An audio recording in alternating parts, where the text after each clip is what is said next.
اللہم صلی علی محمد وعلی آل محمد۔ السلام علیکم ورحمۃ اللہ وبرکاتہ۔ دوستو، عید الاضحیٰ میں جو ہم سب کے اندر ایک جو غلط بات عوام میں پھیل چکی ہے اور سوال کے طور پر بھی آیا ہے، وہ یہ ہے کہ بعض لوگ یہ سمجھتے ہیں کہ عید الاضحیٰ کے دن روزہ ہوتا ہے، اور عید الاضحیٰ کے دن جب ہم بکرے کی قربانی کرتے ہیں تو اس کے گوشت سے روزہ افطار کرتے ہیں۔ یہ اکثر عوام کے اندر یہ بات بیٹھی ہوئی ہے۔ تو یاد رکھیں کہ سال بھر میں 5 دن ایسے ہیں جس میں روزہ رکھنا حرام ہے۔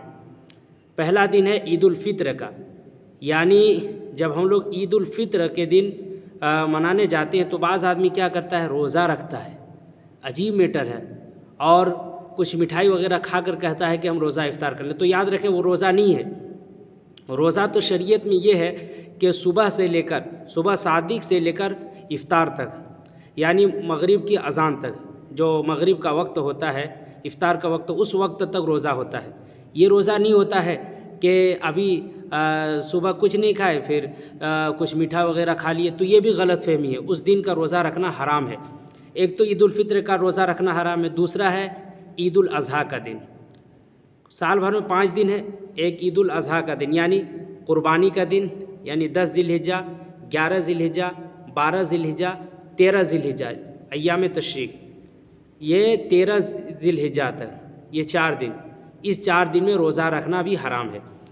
بعض آدمی کہتے ہیں کہ عید الاضحیٰ میں یہ ہوتا ہے کہ ہم لوگ صبح کو روزہ رکھتے ہیں اور بکرے کی گوشت سے افطار کرتے ہیں۔ یہ غلط بات ہے۔ اس دن روزہ نہیں رکھتا، نیت بھی نہیں کرنی چاہیے، کیونکہ بعض آدمی ثواب کی نیت کرتا ہے، یہ بدعت میں شمار ہو جائے گا، جس کا شریعت سے کوئی تعلق نہیں۔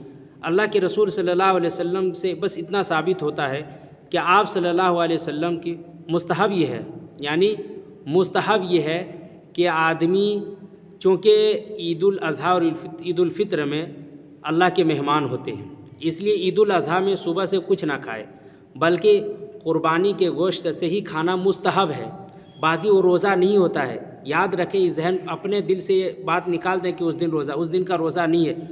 مستحب یہ ہے کہ عید الاضحیٰ کے دن، قربانی کے دن، صبح سے آدمی تھوڑا بھوکا رہے اور گوشت سے، یعنی بکرے کی گوشت سے جو ہے وہ کھانا شروع کرے، کیونکہ اس دن اللہ کے مہمان ہوتے ہیں۔ تو یہ کچھ باتیں تھیں، امید ہے آپ لوگ سمجھ گئے ہوں گے۔ باقی یاد رکھیں یہ 5 دن روزہ نہیں ہوتا ہے، اس میں روزہ رکھنا حرام ہے۔ عید الفطر کے دن، قربانی کے دن، اور قربانی کے اس کے بعد 3 دن، ان 3 کل ملا کے 5 دن روزہ رکھنا حرام ہے۔